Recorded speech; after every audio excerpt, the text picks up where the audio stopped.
Brady. This is going to be exciting.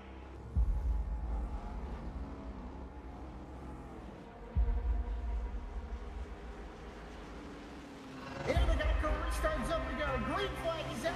Underway.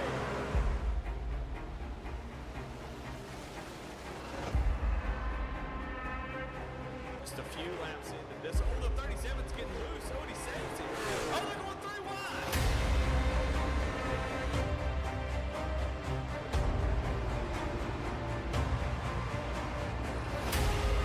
We've got a 5-way fight for the win of this race coming to 4 laps to go.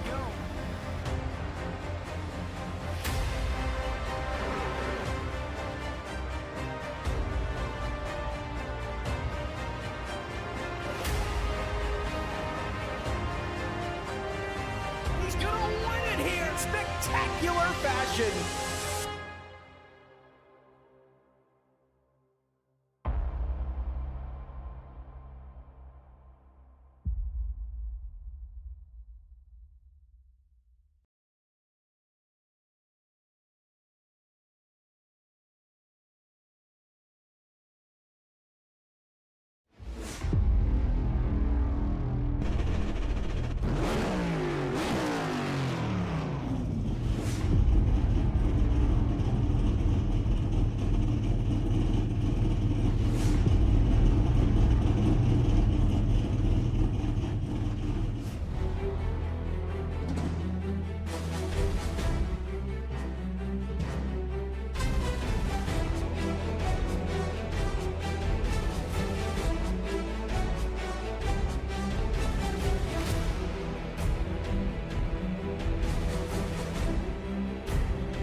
From the city of big shoulders, the Goat Locker Racing INVETS Grand National Series is ready to find out just who will be in the Championship 4 as the Season 4 playoffs are more exciting than a White Sox-Cubs World Series would be.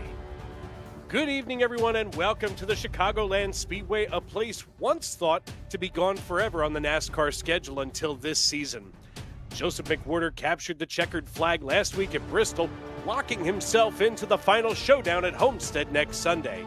Tonight, though, we look to see who can lock themselves in with a win and who's going to have to make it on points. I'm Dave Regal alongside Eddie Smith in the production truck and Logan Santa Threlkeld, as Eddie Smith's going to be on the 1s and 2s and everything in between.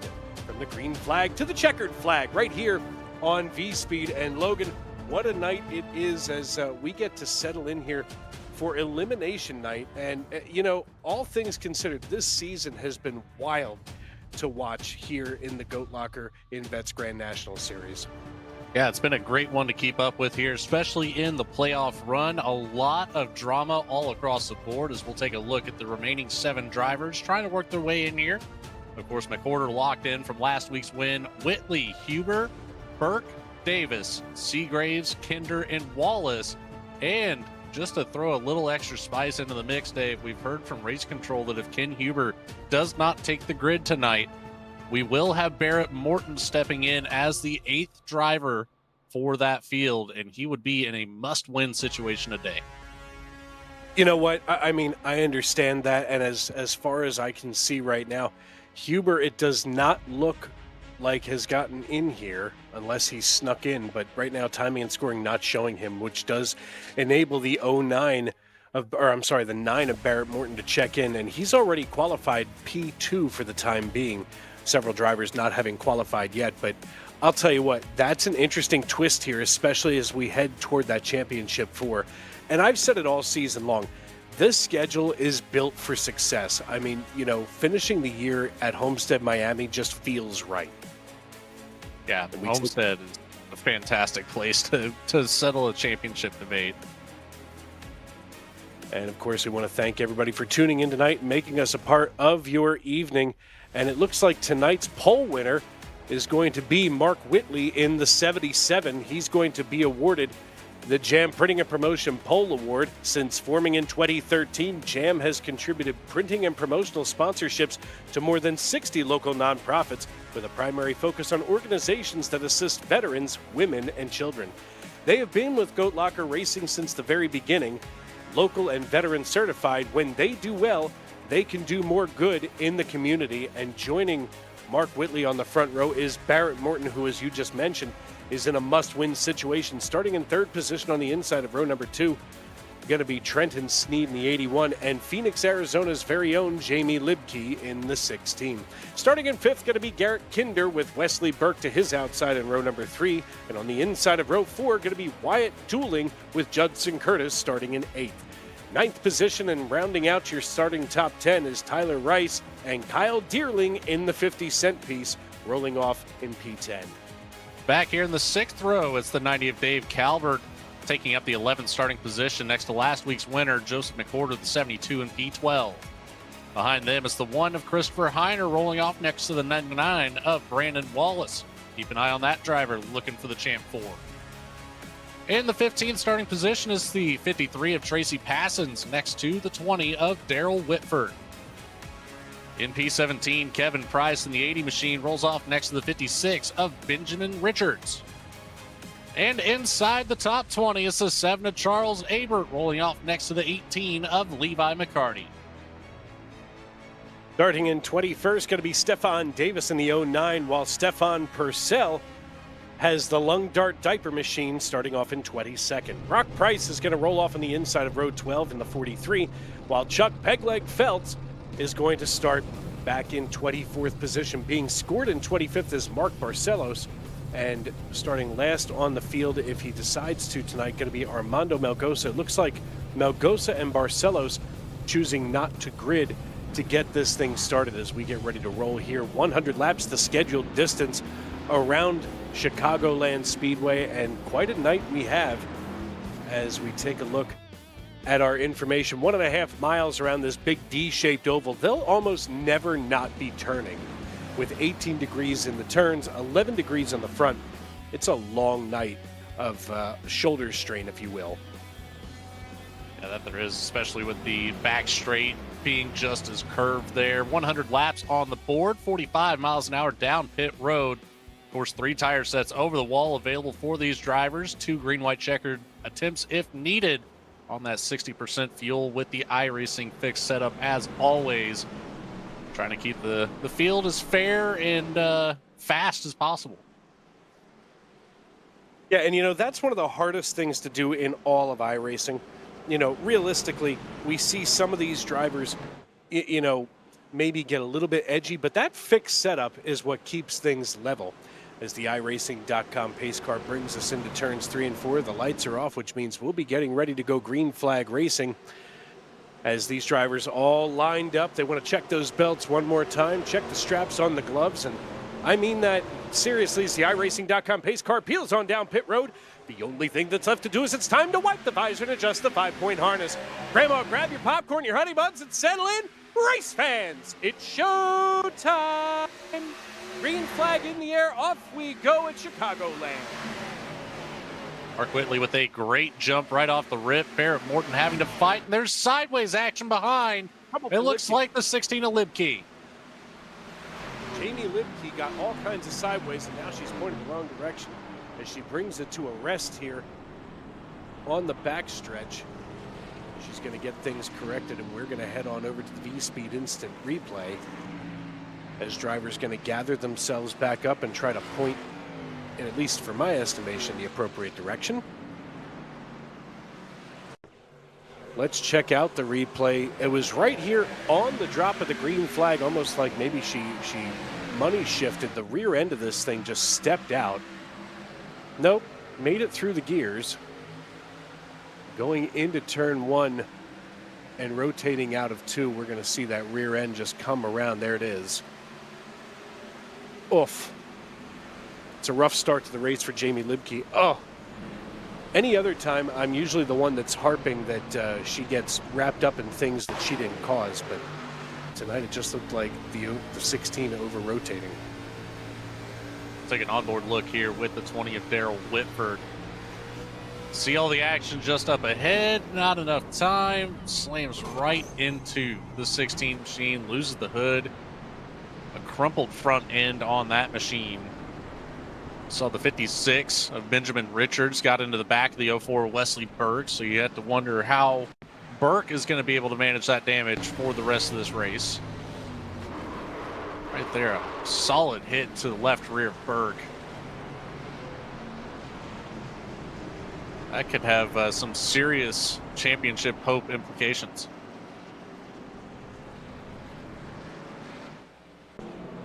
Yeah, I mean, here's the thing. Fortunately, most of these, obviously, everybody starts off with their fast repair, but you don't want to burn that thing too early. And obviously, lap 1 is way too early for anything. Yeah, just a bit. Well, the iRacing.com pace car going to gather everybody up. The top 3 untouched: Mark Whitley, Barrett Morton, and Trenton Sneed. Then after the Libkey spin out, it's going to move a lot of drivers the rest of the way here. So that's going to shuffle the deck. Garrett Kinder, Wyatt Dooling, Tyler Rice, Joseph McWhorter, Kyle Deering, Dave Calvert, and Christopher Heiner. That's going to be your restarting top 10.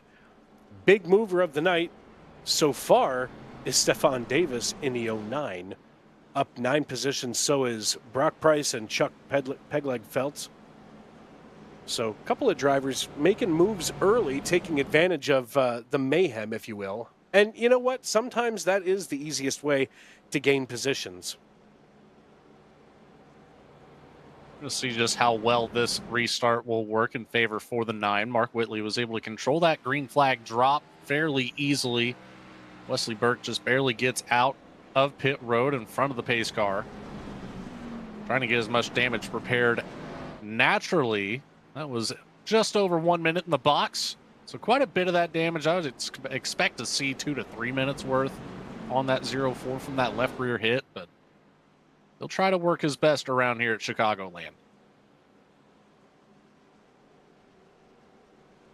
I'll tell you what, not even enough time to get the mustard on the hot dog. And, one of the things I've always wanted to try is, I've always wanted to go to the Windy City. It's on my bucket list. Of course, I'd like to go to Wrigley Field, opened in 1914. But the other thing I'd like to do is get one of these Chicago-style hot dogs, and I've heard that they're amazing out here at the racetrack. Maybe not as good as a Martinsville hot dog, but I'm a fan. Well, you're more than welcome to try one if you get to make that trip up there. I'm not the biggest fan of Chicago dogs myself, but I just want to try it. I'm not saying like it's not going to make me melt in my seat, but I would still like to try it as the iRacing.com pace car peels down pit road. We're going to try it as we hit the extreme scoring restart zone. Mark Whitley gets the restart nice and easy. He's got the 81 of Trenton Sneed and Barrett Morton in the 9 machine just behind him. Morton going to take the high line here for the time being. That's going to get that car nice and settled in behind. And maybe Barrett Morton just wants to work that rubber in, get these tires heated up. You can't be real competitive if you've got such limited grip. But now side by side goes Garrett Kinder and Trenton Sneed. So side by side battling we have here with Wyatt Dooling and Joseph McWhorter as well, as we've got a 4-way battle for 3rd position, with Barrett Morton and Mark Whitley starting to scamper away from the rest of the field. And McWhorter's already moved up 7 positions, started outside of the top 10, already in the top 5 now, battling for the podium spots. So expect to see quite a bit out of last week's winner. Certainly look to likely help the 77. Make sure he gets locked in here today. Might even assist with the 9 of Barrett Morton with his winning in situation, but expect fireworks either way. Single filed out across the front tri-oval. The 72 of McWhorter takes a look to the inside of Trenton Sneed high up on the track in 1 and 2. McWhorter should get clear here. We're going to see what happens. A lot of these drivers now going single file, which isn't really a bad thing, as long as you're looking at this from the perspective of making sure that, hey, listen, we've got a long race ahead of us, kids. There's no need to get all nasty and sideways this early in the day. As all but hooked up there, who was that? That was the 18 of Levi McCarty. They are tighter than a snare drum back here, and this is pretty interesting. this early on. All but 3 wide. Watch the 09 of Stefan Davis. They've got to sort things out as they get themselves around what I believe to have been Jamie Libke, who is still battling that 16 machine. But a good battle right now with the 43 of Brock Price, up 10 positions from where he had begun this race, and just ahead, the 53 and the 18 of Levi McCarty and Tracy Passons. Of course, McCarty did not get a chance to put down a qualifying time, so started way back in 20th. Already moving up close to halfway through the field. Brock Price has also gained 10 spots.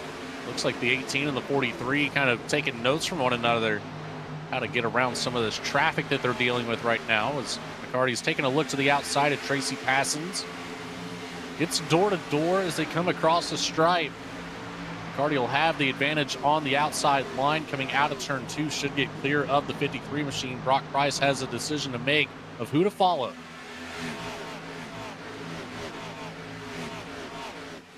Yeah, you know, sometimes it takes a little bit until you see who the Pied Piper is going to be. And in this league, you know, Joseph McWhorter and Mark Whitley have been the class of the field week after week, all season long, as we see this battle starting to heat up. There's McWhorter and Kinder back here side by side. Watch the 72 machine on the high side. He's got Garrett Kinder underneath. He's going to work his way past him. And the one thing that you never want to be is in Joseph McWhorter's crosshairs. And right now, the next victim there is going to be Barrett Morton, who, as we had just mentioned, is in a win and in situation. Whitley, of course, you know, could get in on points, but Morton here coming in for Ken Huber and taking that spot away is really going to have to get competitive here and keep things running smoothly as we work on lap number 12 of 100 at Chicagoland Speedway. Folks, you're watching the Goat Locker Racing INVETS Grand National Series live on V-Speed. Right now, as they go, Mark Whitley, Barrett Morton, and Joseph McWhorter lead the way. 1, 2, 3 is now Morton looks just to the inside and now back to the high side of Mark Whitley, the Louisville, Kentucky native, now chasing down North Carolina's own Mark Whitley. You see the 4 Kinder starting to slide back a little earlier than anticipated. Might have done some damage to those tires early on in this run. Was up there in the top 3, found his way back to the 5th place spot, allowing McWhorter and Dueling around. Now at threat from the 81 of Trenton Sneed, who's also seen the front of this field. So these two drivers have some adjustments to make. As we're looking side by side again, McWhorter taking a peek to the inside of Barrett Morton, coming through 3 and 4. Gets a good enough run to stay at that left rear tire, picking up the side draft across the front. Door to door as we enter turn 1. 51 of Dueling. He's got a gap there in the middle, but so early on it'd be very risky to take it. But if these two keep battling like they are, it's just slowing down the 51. He might have to force a pass if necessary. You know, more often than not, we see that from a lot of these drivers, especially here as the 51 is going to have to watch the 4 almost slide right by. Oh, that's painful. Now the 51 is going to reload and try to hurl another haymaker here at Garrett Kinder. You know, it's not that I don't trust Wyatt Dueling, but I think at this stage in the race, just 15 laps in, you've got a lot more time. You might as well go single file and wait for somebody. Nope, just kidding. He's going to peek to the inside now. He's already, whoa. The 51 got tight through the middle of that turn. And as they roll out of turn 4, I'd say maybe he needs to take his time here. As I'll tell you what, that car tightened up crazy, and he almost took the 4 out. Yeah, the dirty air could be pretty treacherous in these cars in those bank corners. But doing a good job so far. We've got a slow one down on the bottom of the track. That is the one of Christopher Heiner, keeping it low and out of the way of the rest of the field. Keeps the 51 out of line with Garrett Kinder, however. Almost gave an opportunity there to Trenton Sneed. But Kinder starting to catch back up and reeling in these top 3. As we take a look back here, it looks like the 1 is smoking. Yeah, that's smoking is not healthy on many different fronts, but just trying to, there he is, getting himself, Heavy hit. Yeah, nobody likes to be up against a safer barrier like that. It's almost like he got close there. It's like he almost got sucked up into it. Let's go back up here. Oh, boy. There's another one. Up. Yep. He didn't get sucked up into it. He got checked up into it. As utilize that fast repair, back out on the track, being scored 2 laps down with Jamie Lukey 3 laps down just behind. The rest of the field is pretty well single filed out. Everybody's staying relatively close to each other. I'm seeing a lot of 1/10 of a second, 3/10 of a second. Judson Curtis trying to make a pass right now. Well, at 3/10 of 90. At 3/10 of a second, Barrett Morton's got a lot less than that between himself and Joseph McWhorter. McWhorter was just all over the bumper, all but able to sniff the exhaust pipe of the 9. McWhorter's not being patient tonight. He wants that spot. He wants to get himself nice and nestled up there for the time being. Porter already locked into the championship 4. So just coming out here for some bragging rights at the front of the field. No, I've never seen Joseph McWhorter try for bragging rights. No, never. Never. You know what?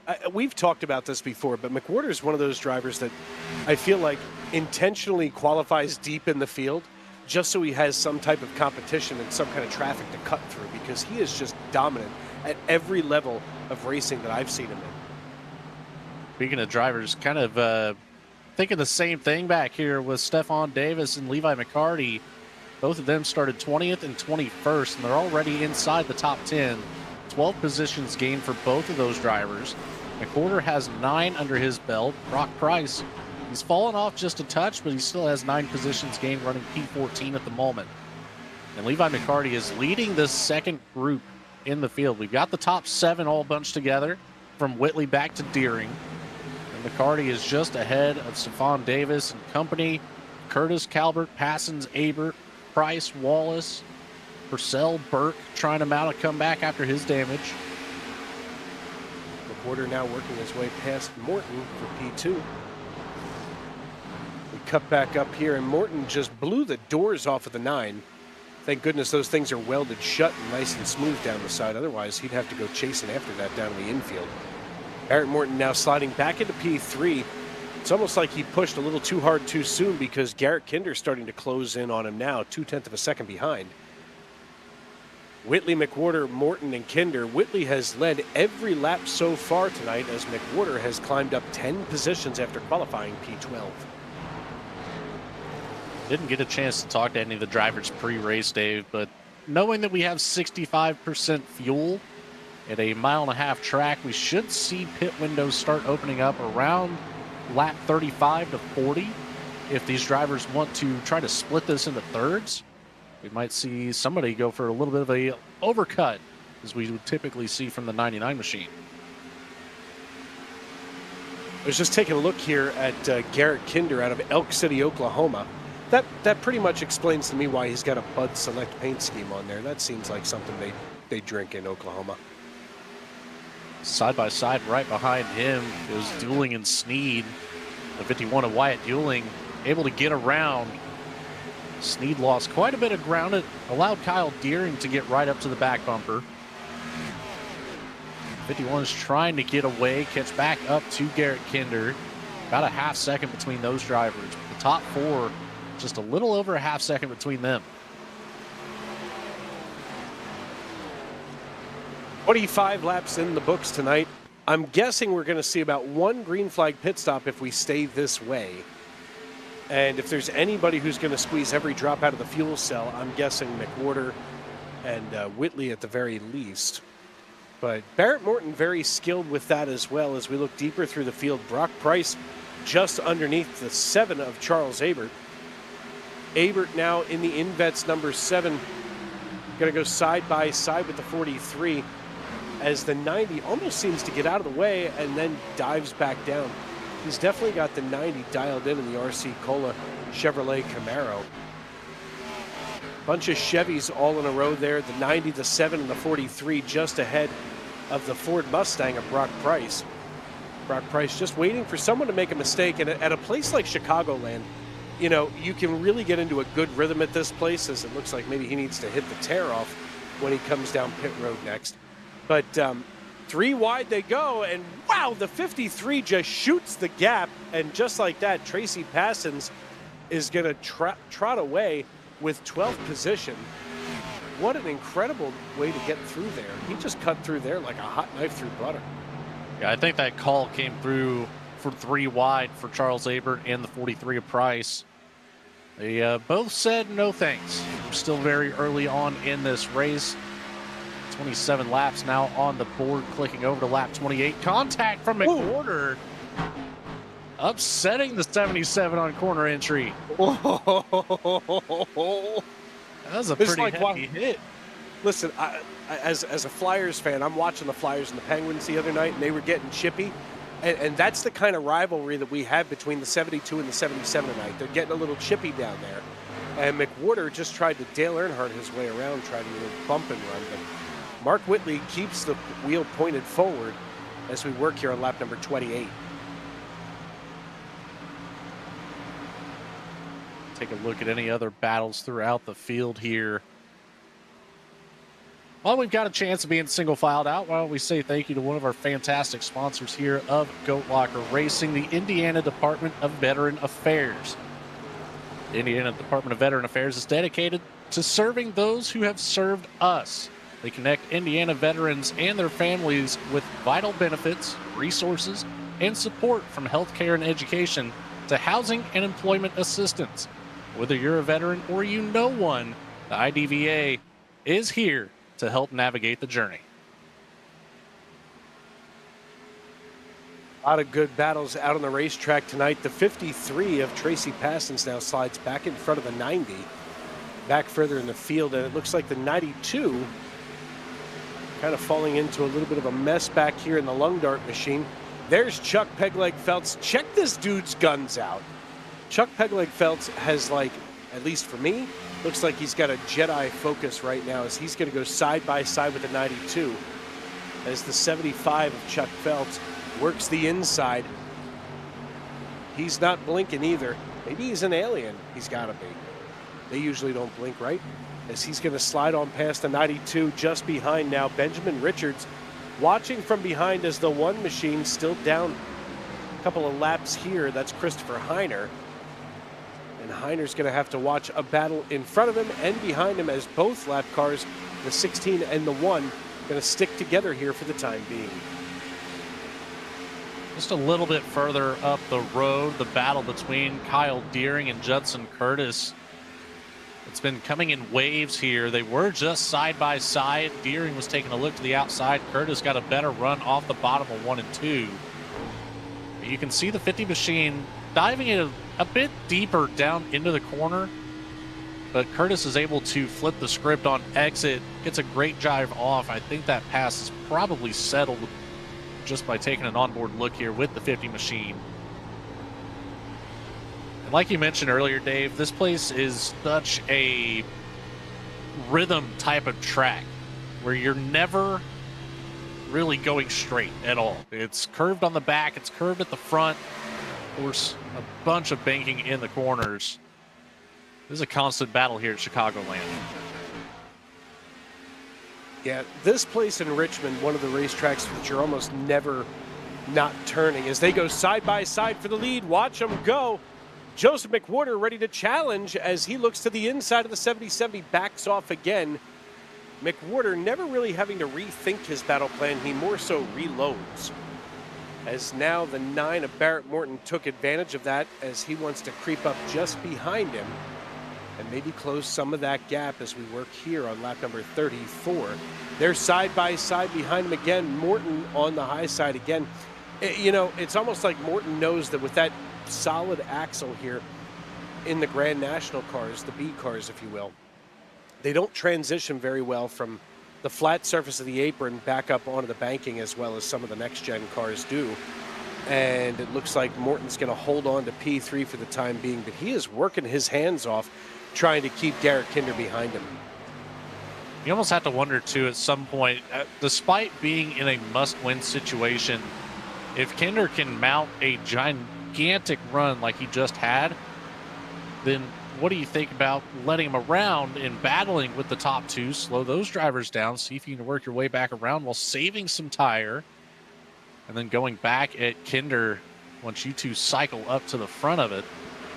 Could be some strategy at play. We'll never know what's going on behind the mind of a race car driver here tonight. Yeah, the strategery of getting around Chicagoland is always something interesting to watch, especially when it comes to whether or not you want to let somebody make those mistakes on their own as they start battling deeper in the field. Watch the 29. That's Judson Curtis now. He's just underneath the 51 of Wyatt Dooling. They're going to go drag racing down the front stretch. I'm sorry, down the back stretch. You know what? It's almost disorienting to realize that they're not ever not turning. As now it looks like the 29 going to work his way past Dooling. The Bryan, Texas native now taking over 7th position as he's going to put Trenton Sneed in his crosshairs. Levi McCarty was able to get around this entire party here, make it 15 positions gained since the beginning of this race. Up into the top 5 from 20th. A lot of work to do from this point. Our top 4 are still together. It's about 2 seconds up the road to Garrett Kinder for Levi McCarty. Take a look at their lap times as they cross the stripe this time by. For Mark Whitley, it was a 32.578, a .613 for McWhorter, a .609, and a .683 for Morton and Kinder. Levi McCarty, a .538. So he is the fastest in the top 5. It's just going to be about consistency to close that gap up and try to get as close as you possibly can before the pit window opens. And then it's a battle to the checkered flag from there.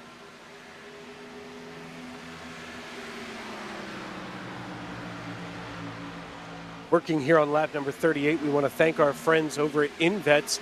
INVETS aids in transitioning to civilian life, focusing on job placement and finding the right community for veterans and their families to ensure their success and happiness.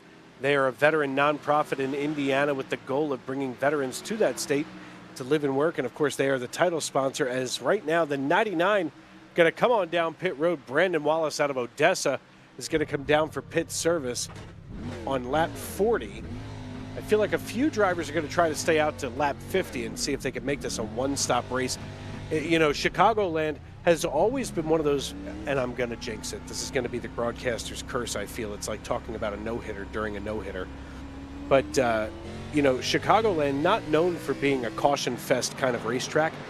You know, there's plenty of room out there. You can see that pretty simple on the racetrack. Nice and wide, big sweeping turns. So that gives these drivers a lot of room to get around this place, as our first pit stop is going to be Brandon Wallace here on lap number 42. And like we've talked so much about already, it's a rhythm track. So once you find your groove and seeing how spread out the field is, we've got multiple tenths per second between cars here. So nothing really side by side at the moment. It's going to be a self-spin issue. If that yellow comes out, it could be, as Mark Whitley makes heavy contact with the wall out of turn 4. I say that, and things are going to get heated up here at the front. McWhorter kept the hammer down. Gets to the back bumper. Now, does Whitley have any damage on the front right?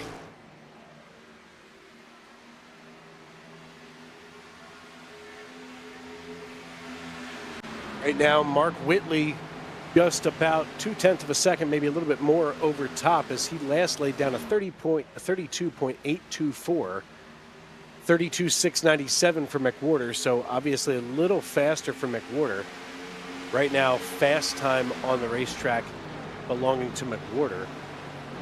As now McWhorter gets just up behind him. He's got himself set up to the low side here, letting a little bit more air into that grill, as he's going to try to maybe get just up behind. We're going to see him draft up a little bit as the 77 gets off the throttle a little earlier, hugging that bottom line. There's really 4 grooves to this racetrack.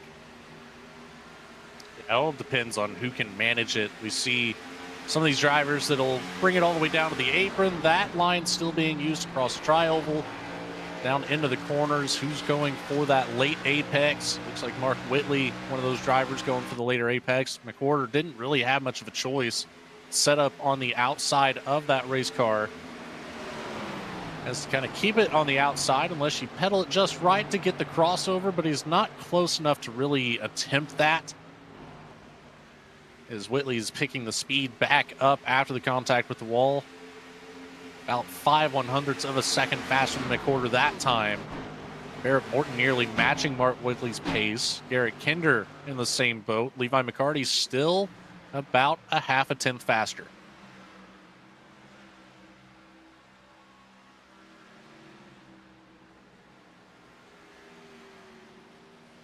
Closing in on the halfway point of this one.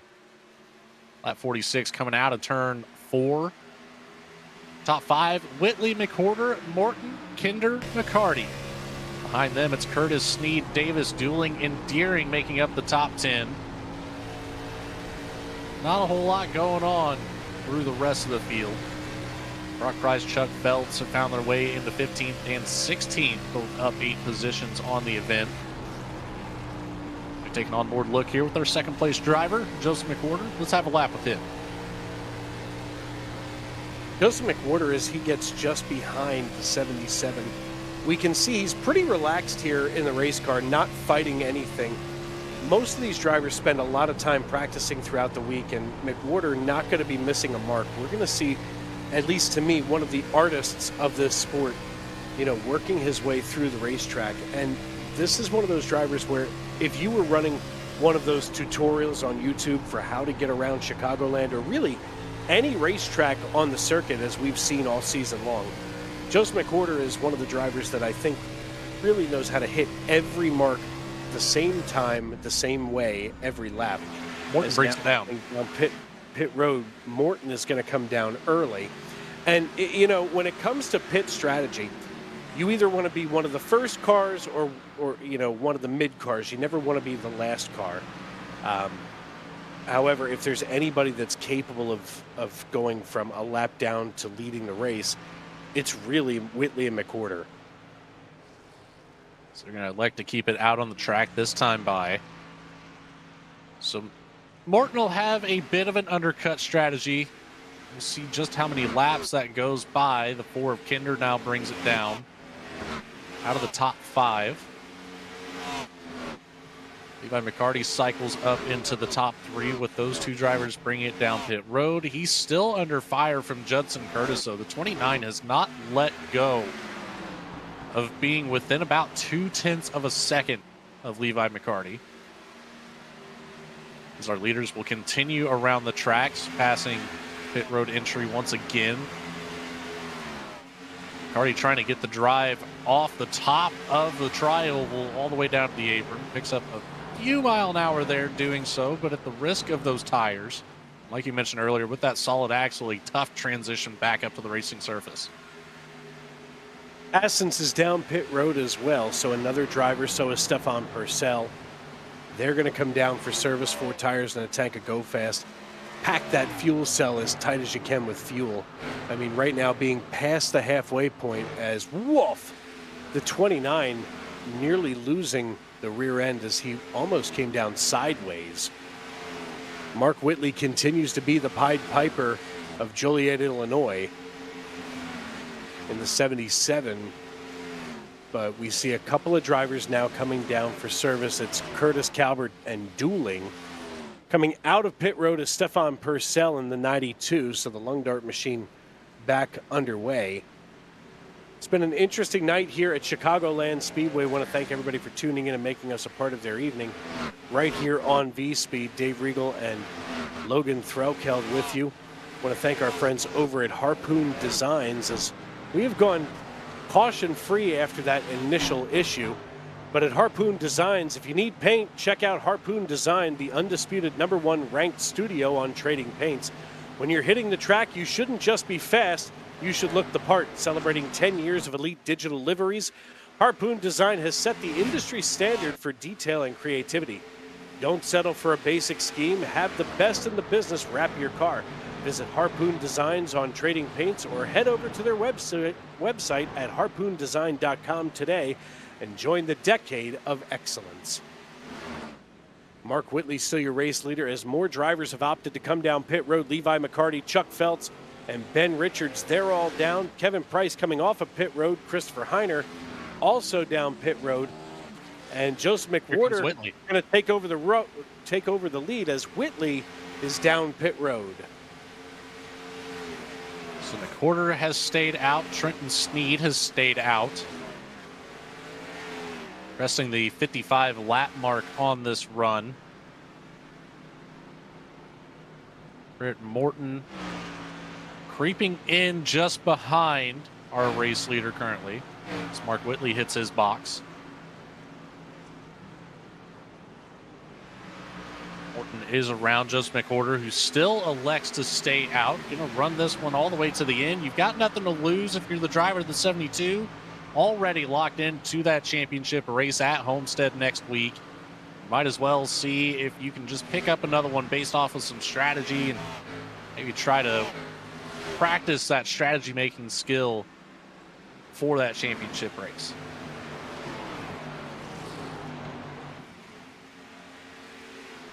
Need an Abert come on down. Abert on pit road now. 3 seconds on his pit stop already. Joseph McWhorter, the only driver not to come down pit road.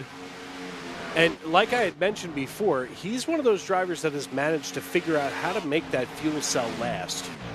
As, you know, as far as I'm concerned, his endurance is top level. Just heard the 72 call for his pit stop. So McWhorter will take to the bottom of the track, the 99 of Wallace around the outside. No problems between those two. Wallace continues. Well, I say continues, but he did bring it down about 17 laps ago. He was the first one to visit pit road. Don't know if he'll be able to stretch it all the way to the end. Wesley Burke behind. He'll fall down pit lane now. Barrett Morton has worked his way up to P3 with the short pit. And he will assume the lead once he takes it down into turn one. Going to be an interesting choice here. Barrett Morton was already in a win now mentality, so he's going to take over. And I feel like with the playoff implication, did McWhorter just come down and get fuel only? 14.6 seconds. 14, never mind. McWhorter No, definitely took 4. Yep, never mind. Just kidding. I looked over and I saw 4, and now I had to expand the window. Thanks, SDK. As Barrett Morton going to take over the race lead, as I was starting to say, he's going to be one of those drivers where with this much left in the race, especially coming in on lap 48, you're going to have to wrestle this lead away with his from his cold dead hands. As Barrett Morton now takes over with Garrett Kinder, all but, let's see here, 2 seconds behind. It's a long night for him. 2.3 seconds now. It's going to be all about how Whitley can manage the dirty air. Judson Curtis able to fill up a lot of space out here on the track. You see Whitley entering offset about a half a lane to a full lane up, trying to keep the clean air on the nose. Dives it down to the apron. Gets a fantastic run down there. Gets fully clear of the 29, but doesn't take it up to the top. He's going to hold it pinned down to the bottom through 1 and 2. Now, Levi McCarty needs to make quick work of the 29 machine this time. Try to keep himself competitive there with the 77. As the 4 of Kinder and the 9 of Barrett Morton are both about a half of a corner ahead of Mark Whitley and Judson Curtis. Yeah, and now we take a look here at McCarty in the 18 machine. And McCarty out of Muncie, PA, is one of these drivers that, at least for my money, he's always kind of a threat. And you know, as deep as we are in the season and everything that we've had going on, he could be a spoiler to these drivers that we've really been focused on all night long. You know, and even so, McCarty, not a playoff driver, he could really get in the way of those other drivers as he starts to make his way back toward the front. He's holding on to the top 5. He qualified P20. So a big night for Levi McCarty out of Muncie, Pennsylvania. Still with plenty of room to go, too. I mean, we saw the 18 really start to pick up his speed late in the run after he was able to finally navigate some of that traffic, picked up some clean air, closed up a lot of gap up to the top 5. You can get around the 29 and stay on the 77's tail. They both might be able to drive up and catch Barrett Morton and Garrett Kinder, but at some point these tires will start to fall off and pretty well even out. Now the question that still remains is, does Morton have enough tire to get to that point? McCarty now working past the 29 of Judson Curtis as he's going to get up into 4th position now. So it goes Morton, Kinder, Whitley, McCarty. Joseph McWhorter still back in 7th position, 9 seconds off the lead. But I feel like as we start watching these lap times, McWhorter now with those tires up to temperature, working past the 99 of Brandon Wallace.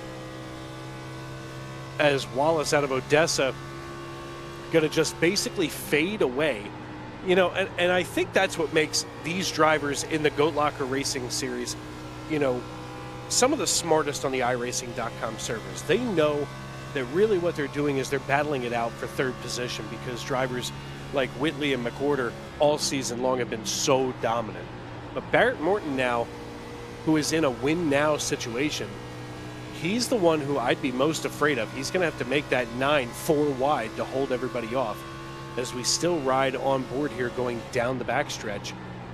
Again, hitting every mark just how you have to here at Chicagoland. Now Mark Whitley catches up to Garrett Kinder.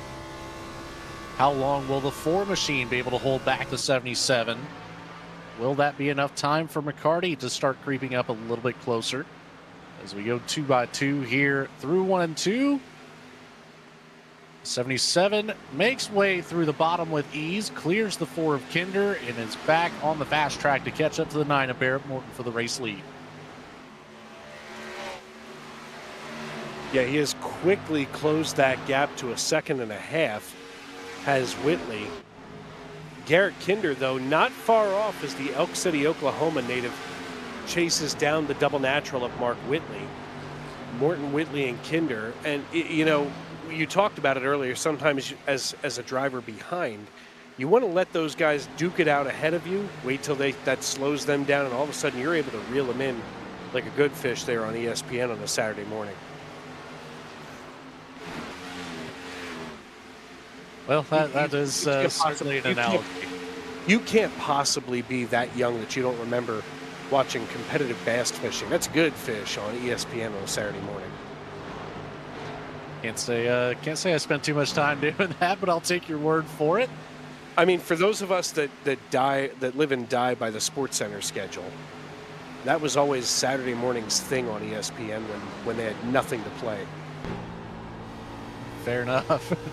We got plenty going on right now as the 18 of Levi McCarty closing in on Garrett Kinder. How quickly can he work around and get up into that 3rd and final podium spot? Meanwhile, Barrett Morton, he's struggling, only about 0.3 seconds slower than Whitley. That's plenty of time for the 77 to catch up and make a pass. I'd have to say that Morton is holding out hope for a caution to fly. Inside goes McCarty down the back straight. Gets himself clear of the 4, down to the bottom of 3 and 4. The 18 up 17 now in this race. Ooh, man. Oof. Don't stain your ride, use Tide. That was a close call. Let's take a look here at the V-Speed Instant Replay. Here on the high side, just over top of McCarty. Garrett Kinder holding on for dear life as he came right up behind McCarty, kissed the wall, and managed to keep it from going sideways. It's that aerodynamic blocking capability. Really just threw that 4 up into the wall.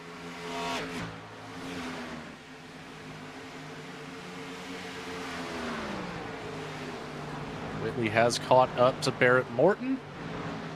McCarty finally got around the 4 machine up to P3, 0.9 seconds behind the 77. With just right at 30 laps left to go here in the INVETS Grand National Series at Chicagoland. See anything else really starting to brew up through the rest of the field, Dave? How about yourself? No, it's... Whoa! There's something brewing. Eesh. Good gravy. We let our guard down just too early.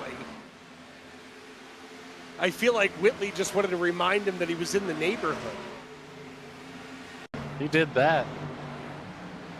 Take a look back here at the speed instant replay. Take this one, Dave. It's all you. Man, let's take a look at this again. Whitley got a heck of a run coming through the front stretch, comes all the way down onto the apron, got a little tight and just door banged the crap out of the 4. Out of the 9. There goes the 9. There goes the 9. Oh, good God. Well, that's going to bring out caution number 2 as we go back to the replay. Oh. Loosen up like the lid on a pickle jar. That's a pretty clear indication. He wasn't happy about being squeezed down to the apron. He was not. I was trying to give him the benefit of the doubt and say he got tight, but, you know, just like I was saying earlier with hockey, I mean, these drivers are getting a little chippy, and the 77 wasn't about to let the 9 outshine him tonight. You know, looking back at that, too, with the 9 staying down on the apron, not allowing the 77 to come up, that is not a well looked upon move, but it is technically legal. Yeah, technically legal. Here in iRacing, we love to work in the gray areas. No, but you know what? It's one of those. It's another situation that I've talked about it so many times over the years. I wouldn't want to be in race control right about now. So you'll see what the call happens here as Barrett Morton falls back to P8. Trying to keep my ears open here for race control. From what I'm understanding, it does sound like there might be a penalty enforced on the 77 of Whitley. They were just drivers being drivers. That's why they don't let me in the race control booth. I'd let these guys go out here and wreck the heck out of each other. That's probably a good thing you stay up here in this booth. Yeah, it's enough trouble. I'm already an HR disaster waiting to happen. So we're going to bring the entire field down pit road. But he will top off on just a little bit of fuel. You want a touch extra just in case we take it to those green-white checkered attempts. 4 tires for most, maybe a couple 2-tire calls through the mix. Does look like the 77 was able to beat out the 4 of Kinder, the 29 of Curtis, the 18 of McCarty, the 72 of McWhorter. There's the call for control. There it is. Mark Whitley going to get the EOL penalty. That's going to make him more frustrated than anybody on the racetrack, that's for sure. I'd say Barrett Morton likely very frustrated as well, as through the pit cycle, he cycles back to the 18th position. He is in a must-win situation. Mark Whitley now having to sink back here as he's going to let the entire field go on past him. Oh. Well, that's going to make things interesting. That's going to cycle Garrett Kinder up to the race lead. Levi McCarty, Judson Curtis, Joseph McWhorter, and Trenton Sneed going to be your restarting top 5. Well, nothing like shuffling the deck late in the race here, as we are well past the halfway point. 25 to go. Want to make sure that we tip our cap to our friends over at Cruising Classics, located in Columbus, Ohio. Cruising Classics has a beautiful 56,000 square foot showroom filled with hundreds of unique automobiles. There is something for everybody out of their hand-picked selection of muscle cars and hot rods.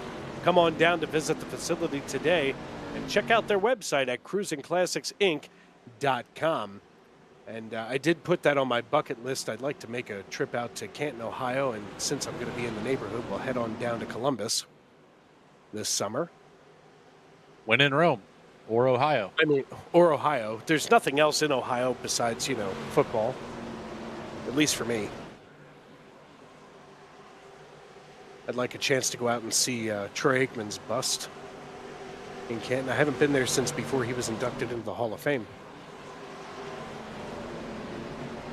The green flag flies as we hit the extreme scoring restart zone, and we're back underway here with 24 laps to go. Garrett Kinder takes over the race lead, as Kinder now one of the playoff drivers that could win and be in for the championship for next week in the Bud Select machine. I guess he wants to make sure that Ford Mustang gets plenty of clean air.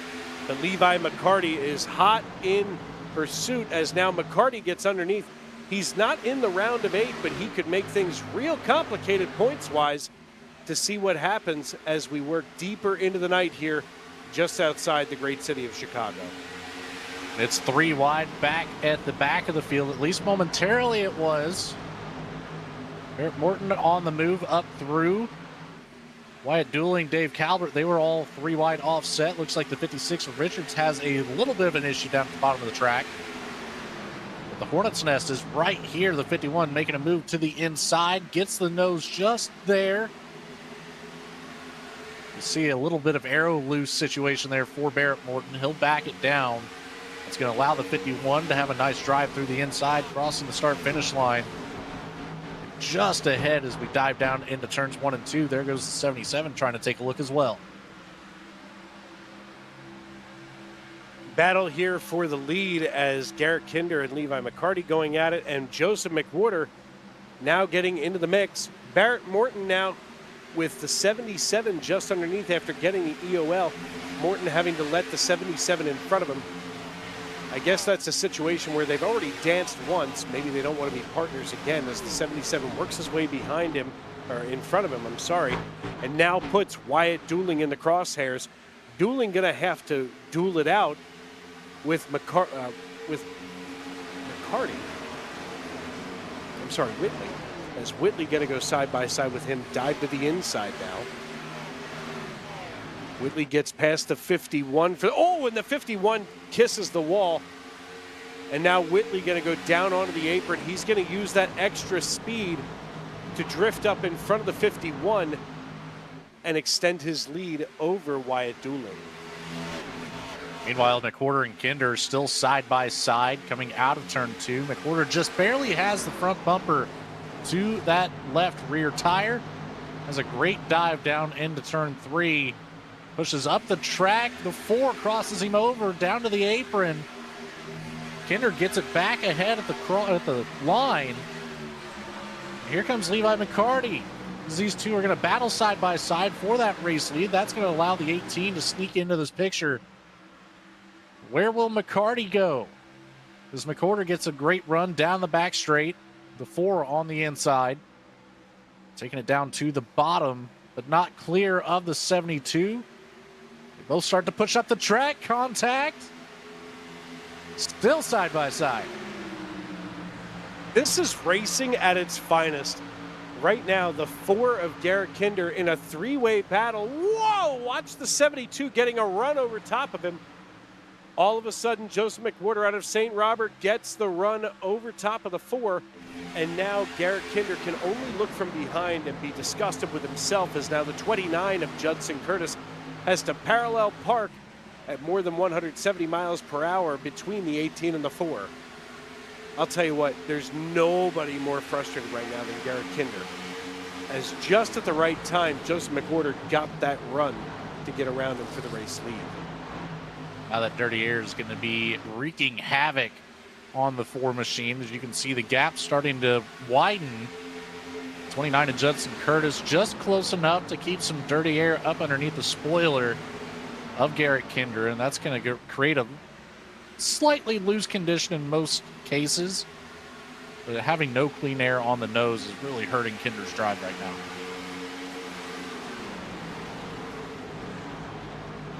We get deeper into the race tonight. 16 to go now here on lap 85 at Chicagoland Speedway. Joseph McWhorter, your race leader, and he has got an angry nest of Hornets behind him, hungry for a win as Garrett Kinder now in the 4 has to watch the 29 of Judson Curtis get a run underneath him.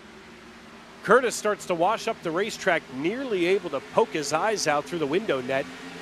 Now they go wheel to wheel coming down into turn 1 and 2. Curtis gets another run as he is going to hug the white line. He's really able to wrap the bottom of the racetrack as they still go side by side drag racing down the backstretch. This battle will not subside anytime soon. Curtis just willing to take it deeper into the corner. Really trying to get the car to rotate on the bottom. The 4 gets loose from the top, comes down the track, nearly contact between the two, but it slams the door shut for Levi McCarty, who thought about 3 wide middle. Now giving a small shove to the 4. Pushes Kinder deeper into that corner. It kind of hurts the drive in. If I'm Levi McCarty, I want no parts of getting in the middle of those 2 drivers, and he doesn't. He's going to stay right behind the 4 and now sits. Whoa, he's going to get swallowed up between the 18 and the 04. And now the 18, I'm sorry, the 04 and the 81. See, now there's too many numbers that are. There goes Kinder. There's Kinder just to the inside. There it is. Kinder goes to take the race lead away from Joseph McWhorter. Quarter pinches. Oh. Man, what a good defensive block there. A win could move him into the championship 4. The heat's getting turned up on this oven.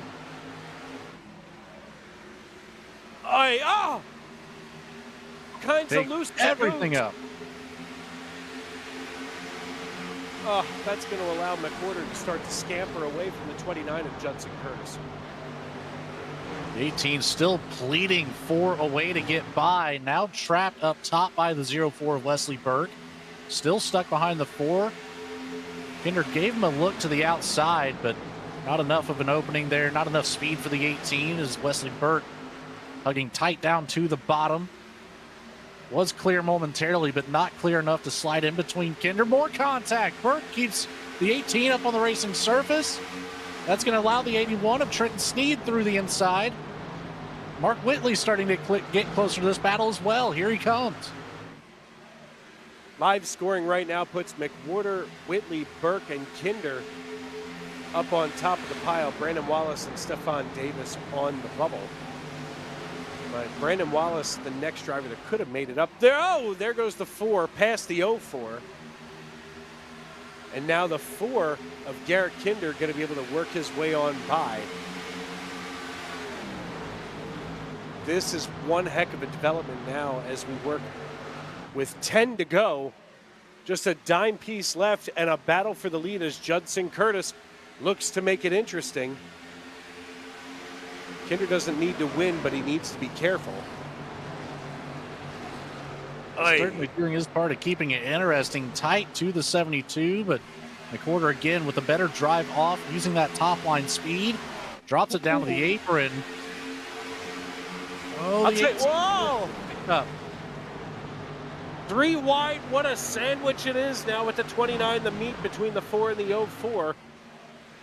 And if I was him, I would be clenched to no end. Good Lord. Now the 4 is going to squeeze out just over top of the 29. The 29 gets another run underneath him. The Bluebell Chevrolet makes contact with the 04 of Wesley Burke, and that's going to open the ability for Joseph McWhorter to get away from that mess. He almost got swallowed up, but look at this gaggle of cars back here. 6 of them now vying out for 4th position. Wesley Burke now getting away from it as well, so it's going to be McWhorter, Kinder, Burt. Curtis and Sneed now coming out just over top of Mark Whitley, and Mark Whitley said, I'm not done yet, kids, with 8 laps to go.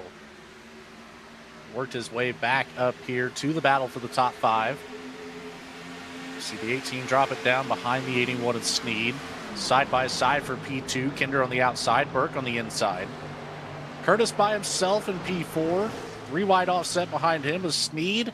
On the outside, working around Mark Whitley. Stefan Davis falls in behind. Still side by side for P2. They're just letting McWhorter have more and more breathing room. Every lap they do this. They need to get this one settled.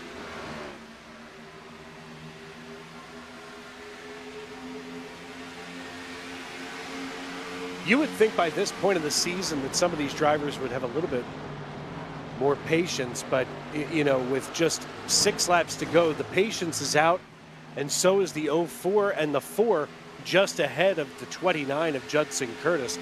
Now the 04 slides between Kinder and Curtis looking for a way around 6 to go now. The night's starting to tick down here in Illinois. I mean, listen, the last person from Illinois to have a team of rivals like this was Abraham Lincoln. And tonight, looks like McWhorter has all of these rivals behind him battling it out for P2. Taking a look at those points coming into this race, Burke and Kinder just need to finish up here in the top 5. That would secure their way into the championship 4 by points. Mark Whitley, of course, coming in second in the points to Joseph McWhorter. Burke and Kinder behind him by 11 points. Oh, my goodness. Big hit. There's the caution that nobody wanted to see. That's the 09 of Stefan Davis in his Miller Lite, in his MGD machine. Let's take a look at the V-Speed instant replay. Just ahead of the 50 of Kyle Deering. The 09 getting himself side by side with the 18 of McCarty. And comes right across the nose of McCarty. Nobody else it was so scary, it almost looked like a self-spin, but we know that it wasn't. Let's take another look at this. The 09 tightens up and just goes right across McCarty's nose. The 18's going to get an EOL out of this.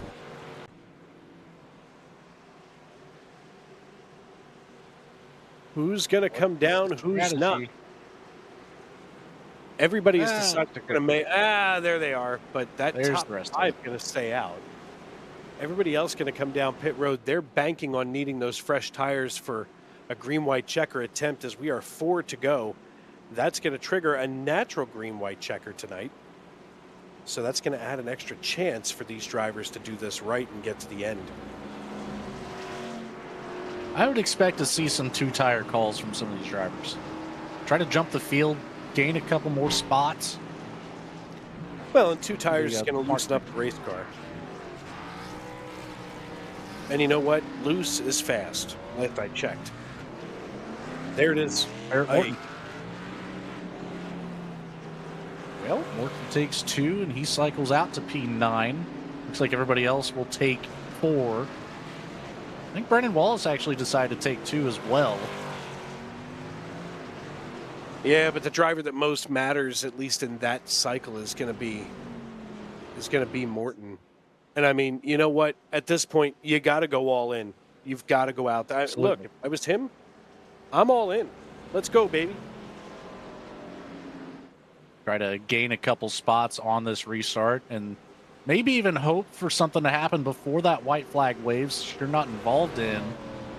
Try to gain a couple more spots. We're talking about 23 laps of difference on these tires. That could be immense for the 9 of Morton.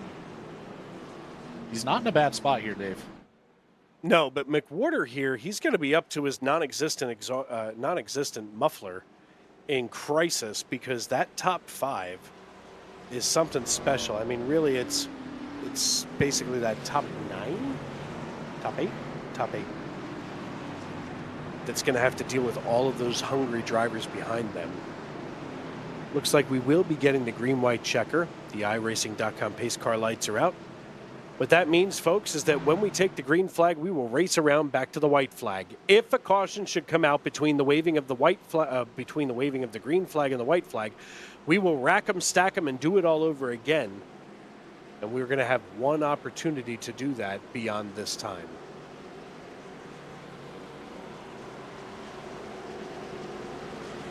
Really interested to see who can come out on top. I'm with you, taking a look at these drivers up here in the top 8. I mean, Kinder's been bad fast. Judson Curtis showing a lot of late run speed. Wesley Burke, a quiet night for him, coming out of nowhere, finds his way into the top 5. I could very easily see the 0-4 trying to make a pass for the race win. Trenton Sneed has been competitive up here the entire race. Kevin Price, Chuck Phelps makes his way up through here with the pit strategy. Whitley, Morton, Dooling, Deering, they've all been extremely fast here tonight as well. And they're the first 4 on the fresh tires.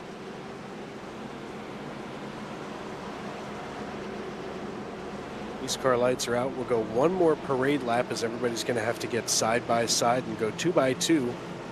Noah's Ark style. Joseph McWhorter up atop the pile. He's going to be followed by Garrett Kinder, Judson Curtis, Wesley Burke, and Brock Price. That's your top 5. Trenton Snead, Kevin Price, Chuck Pegleg Feltz, Mark Whitley, and Barrett Morton round out your top 10. And those 2 drivers, Whitley and Morton, on the fresh rubber. And, you know, Whitley, when he goes full send, look out. I don't know what we're going to get out of Barrett Morton, but if he goes full send, I feel like they should just strap a V-plow to the front of their respective race cars and give it all kinds of heck. 77 just needs to finish up here in the top 10. If he does end up getting wrapped up in something and falling to the back of the field, that could be questionable if he will make it on points to the next round. But once we get this iRacing.com pace car off the track, it's time to get this one settled.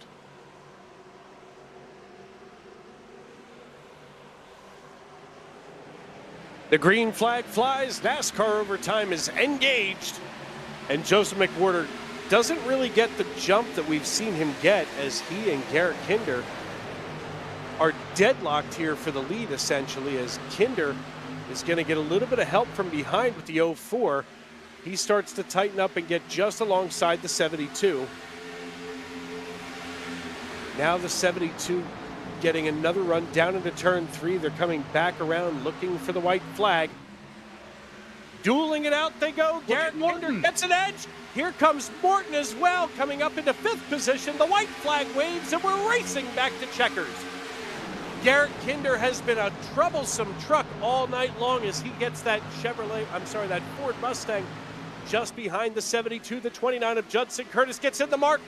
3 wide they go. Barrett Morton is in the middle. He's got the 04 just under top. We're 4 wide now. Barrett Morton says, I want to score more. The 77 gets the run, goes around the 72, blows the doors off of him. Mark Whitley comes back through just outside of the restart zone and crosses the start-finish line. Barrett Morton finishes second. Joseph McWhorter finishes out the podium, and it goes Whitley, Morton, McWhorter here at Chicagoland.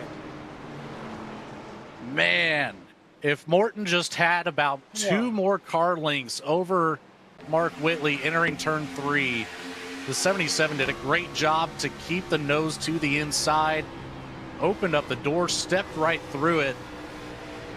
Here's the move that I think settled this for the 9 machine. Whoa. And even Judson Curtis tried to put the block on the 77 all the way down to the white line, entering 4 wide in 3 and 4, but down on the very bottom is the 77. Morton gets a turn down the hill. He'll get the drive around the 72, but ultimately that 77 of Mark Whitley just too far out and takes home another win on the season. Mark Whitley going to be celebrating on the front stretch now as he's going to burn the house down. We're going to step aside here on V-Speed. I want to thank everybody for tuning in. Stick around. We're going to hear from Mark Whitley, Barrett Morton, and Joseph McWhorter just after this.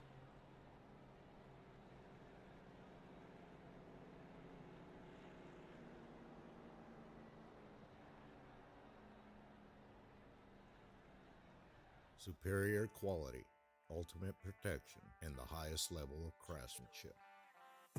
We make our gloves for the hard worker that wakes up every morning and gives 110%. You deserve the highest quality protective gear that's going to work for you, day in, day out. We know it can be tough deciding what companies to trust for your hard-earned money. It's all in our name. We've mastered our craft to help you master yours. We make our gloves rugged, durable, and designed for you. Whatever the job is, we have you covered. We are your glove station.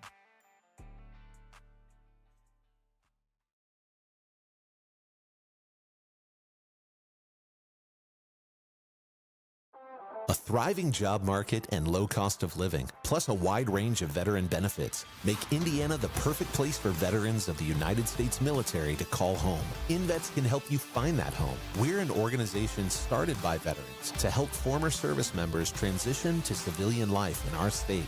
INVETS can help you find the community with the career opportunities, housing, schools, and amenities that fit your lifestyle. To learn more about INVETS, visit us at invets.org today.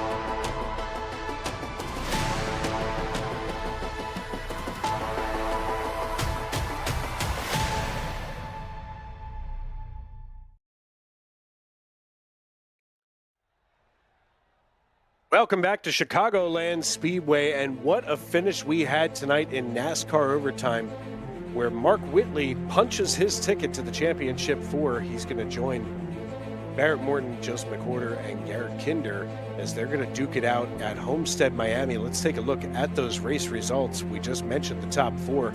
Rounding out the start of the top 5 finishing here tonight at Chicagoland, Judson Curtis. Wesley Burke finishes in 6th with Wyatt Dooling in 7th, Kyle Deering in 8th, Stefan Purcell in 9th, and none other than Trenton Steed rounding out your top 10. Just outside of the top 10 is the 56 of Benji Richards, followed up by the 99 of Brandon Wallace. The 06 of Tyler Rice takes that machine to a P13 finish, with the 7 of Charles Abert just behind him.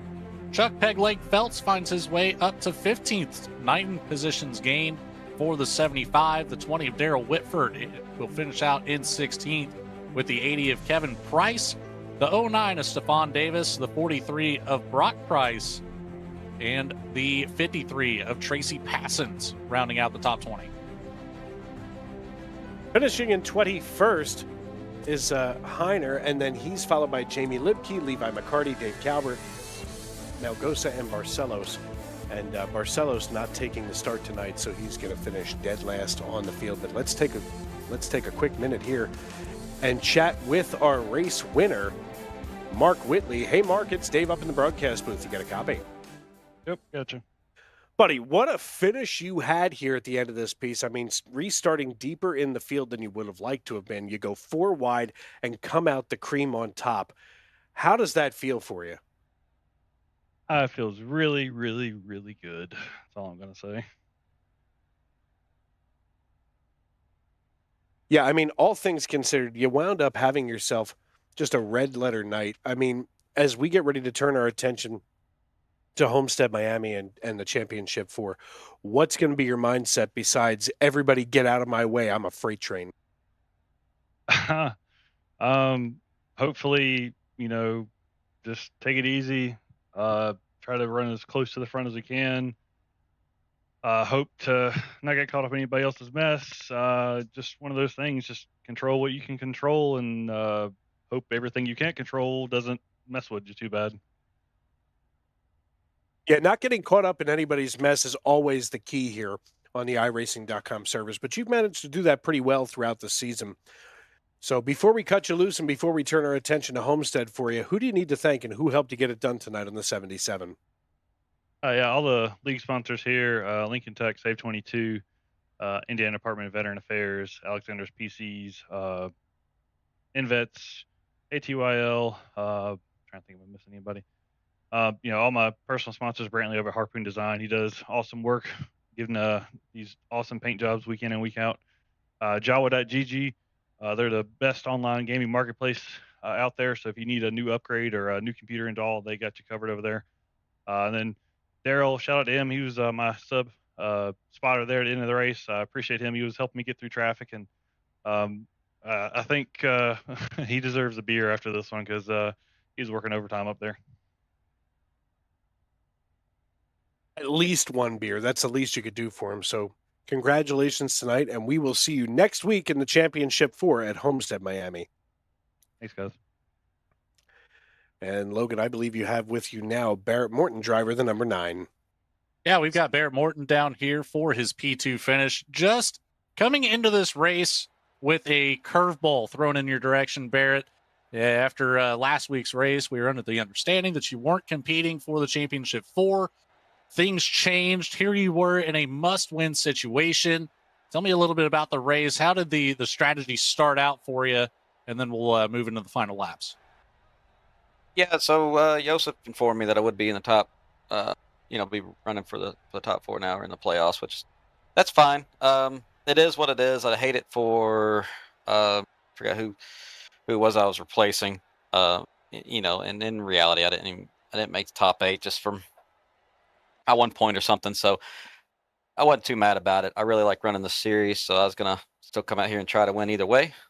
But after saying that, it kind of lit a little bit more of a fire, and was going to do everything I could to win. It's almost impossible to beat McWhorter and Whitley anymore. So you got to do something different every time. Well, you did indeed do something different. That 2-tire call that almost came out on top. And I was saying, I think if you had just a couple extra car links there, maybe if Whitley had lost 1 or 2 more spots on that pit cycle, we might be talking to you up here on the top step. That was a hell of a dive down into the corner. You were just immediately in the hornet's nest. What were the thoughts going through your head as you were really making up some ground there? Started, I believe it was P8 on the green white checkered attempt. Well, going to the green white checkered attempt, yeah, I knew that 2 tires was going to be pretty good. They're going to be as fast as 4, if not faster, for at least 2 laps.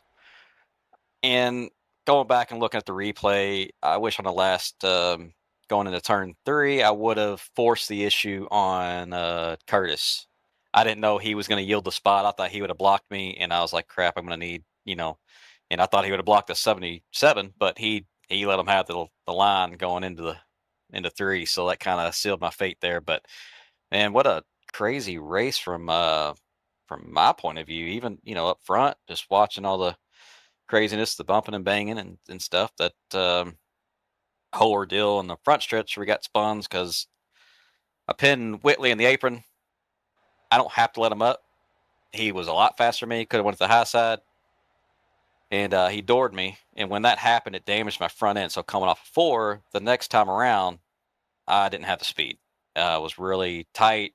Car was trash, and he just ran over me. So between that, the older tires, I don't think it was anything on purpose. Maybe it was hey, I didn't appreciate what you did to me. Understood. Tried to save it, couldn't save it.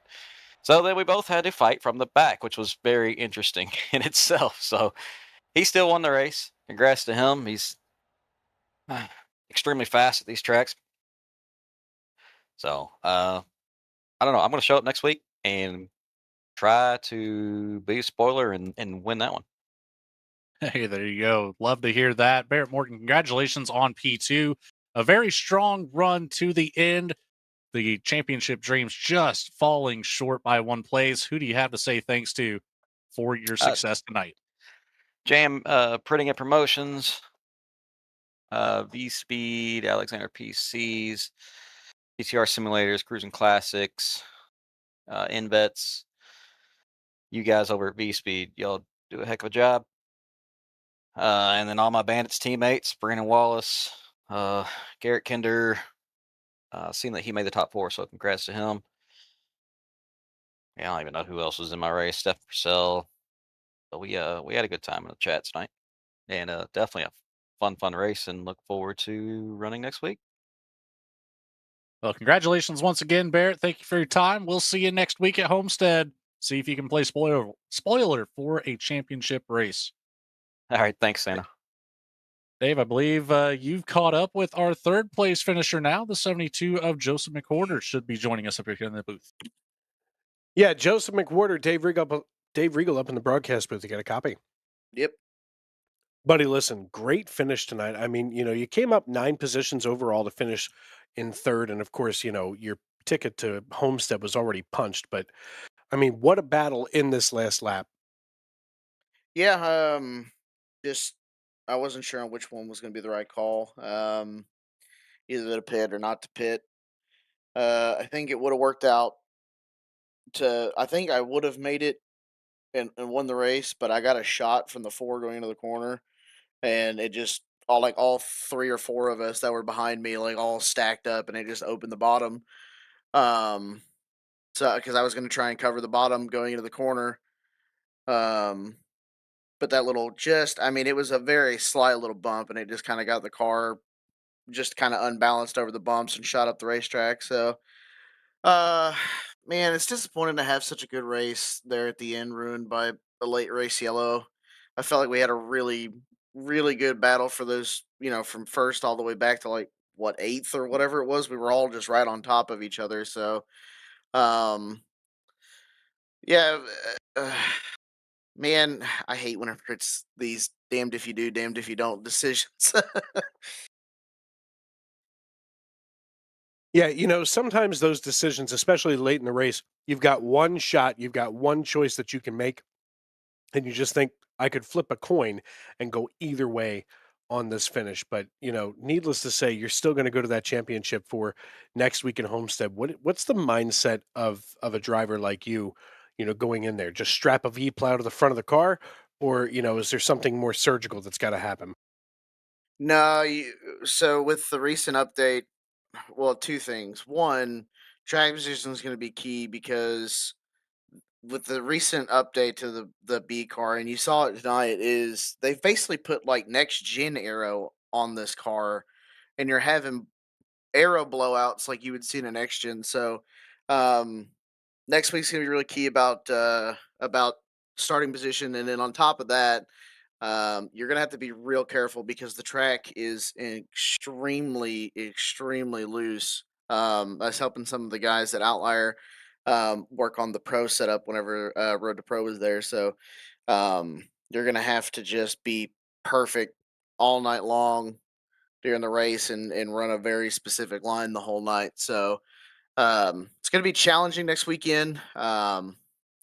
It's gonna be I don't know which way. I think I know which way the race is going to go. I think it's going to be a really slow paced race. It's not going to look like what we've seen in the past, where it kind of spreads out. I think it's going to, or well, it's going to spread out, but not in the way where it's going to be multi lane. I think it's going to spread out long wise in one big train. Well, I guess we'll all have to tune in next week and see what happens as we head to the championship four. Before we cut you loose tonight, who do you need to thank and who helped you get it done on the 72? Yeah, first and foremost, I want to thank Outlier Speedco, amazing partner of mine. Go check them out at outlierspeedco.com. Johnny and the guys over there have been making some incredible race setups. They've been working so hard. We've been going toe to toe with the Connie guys, all the really big setup shops. So, like I said, go check them out at outlierspeedco.com. Red Camel Racing, go check them out at redcamelracing.com. Got to use their equipment last night at Lebanon I-44 Speedway. Very comfortable equipment. Can't thank those guys enough. And that's redcamelracing.com. BK Games, check them out on Facebook at BK Games. If you're a nerd like me, Pokemon cards, collectibles, figurines, they got a website. You can check them out on Facebook. Yeah, really great guys. They were there last night. They sponsor the real car. They were out there. Dakota, the owner, also a veteran, as we're part of a big veteran league. He's a veteran owner, so that's really cool. Got to be out there waving the American flag during the anthem, so that was really cool. You guys for putting on the broadcast. V Speed does a great job, and all the drivers for a really good race tonight overall. I thought that was one of the best ones of the season. All right, man. Well, listen, congrats again. We'll see you next week at Homestead. And I think you have with you now, Logan, Garrett Kinder, driver of the number 4 machine. Yeah, we're catching up with Garrett Kinder, one of our 4 for the championship race next week at Homestead. A great battle for you tonight. It's got to put a chip on your shoulder going into the Champ 4, locked in by points. Tell me, what's the mindset knowing that you're so close to taking this all the way?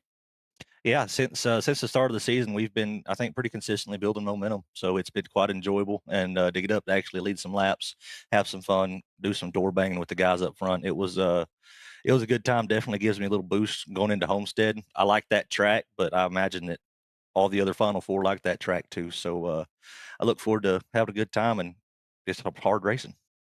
Seems to be quite popular here for this season, the spring season of Goat Locker, the championship deciding race for multiple series. But what are the preparations that the 4 team is going to take heading into this one? Man, to be honest, I don't. I turn the computer on Sunday at 6 o'clock Central, and I turn it off as soon as this race is over, and it's not on the rest of the week. So that hour-long practice session beforehand, I'll get in, run some laps, and just send it. Well, we'll say it a little bit nicer, a relaxing week before the race to get the mind right. How about that? Yeah, we'll go with that. I can live with that. Works for me if it works for you. Garrett Kinder, congratulations on P4, the battle at the front the entire time, even picking up a couple laps led for yourself. Is there anybody you'd like to say thanks to for getting you into the Champ 4? Yeah, of course, I want to thank all the sponsors over here. I'm sure they've been named by the top 3 guys that won tonight, but the ones I know off the hand, the Jam Printing and Promotions, MK Fire Design, Sim Motion, Save 22. I've always been a big fan of Save 22 and their mission. I want to thank Kinder Farm and Ranch and Ratchet Speed Shop. They've been on board with me for a long time, and it's always fun to get to talk up here about them. But thank y'all up in the booth, Dave, Logan, Eddie, all y'all. Thank Pat and Jamie and the admins that run this Sunday night series. It's always been a blast, and look forward to continuing it. Absolutely. Congratulations again, P4 tonight. We'll see if you can take home the championship next week. Garrett Kinder, everybody, thank you for your time. Thank y'all. And 1 to go, Dave. I think we've got you set up with our final Champ 4 driver, Wesley Burke. Yeah, it's going to be interesting here as we take a chat here with Wesley Burke. Hey, Wesley, it's Dave up in the booth. You got me? Yep. Well, welcome to the Championship 4 as we get ready to turn our attention to Homestead. Tonight, it was an incredible battle right at the very end with the 9 beyond underneath you. I mean, what's going to be your mindset going into next week? I don't know really. And Homestead's never been one of my better tracks. It's just one of those tracks. It exists. I go to it and I can run okay-ish. I mean, I've seen these cars race down at Homestead in person, and I'm really excited to see next week's championship race. I think these B cars are exciting at Homestead. I mean, you're going to have your hands full, but man, what a race it's going to be. Yeah, it's probably gonna be really tight. The new updates just made these cars really, really tight. It's like the way the Arctic car was before they update the setups this last season. It's just like a high powered version of that at this point. It's just not. It was a lot better before they updated it. Hanging off the right rear, or even if you wanted to drive it off the right side, if you wanted, without a ton of consequences. But yeah, I'm just gonna try my best to hold on to it, be there at the end, try not to make too many mistakes. All right, man. Well, listen, you've got a big order in front of you for next week, but before we cut you loose tonight, who helped you get it done on the 04, and who do you need to thank for getting you into the playoffs? I'd love to thank Premier Racing Setups. They have a bunch of setups over there, whether you like dirt oval, asphalt oval, road, whatever you want. They have great setups, probably the best setup shop there is on iRacing. And I've been around their sets. They're extremely quick, especially the truck sets. So if you want to go check them out, just go to premierracingsetups.com. Then the league sponsors of iRacing, Power Design, Sim Motion, Brooklyn Design, Site Graphics, and INVETS. All right, my friend, congratulations on the trip to the Championship 4. We'll see you next week at Homestead. And Logan, we are finally there. We can see the light at the end of the tunnel. What a finish we had tonight as, we get ready to turn our attention down there. I can't wait to call this race alongside of you. Of course, Eddie Smith down in the production truck with us, as always, tonight on the ones and twos and everything in between. A big salute to him as we're glad to have him back in the saddle. And so for myself, Dave Riegel, and my broadcast partner extraordinaire, Logan Satterthreld-Keld, we want to thank you for making us a part of your night and tuning in on V-Speed. And tomorrow, and every day as you walk down the road of life, please, don't play in traffic. Good night.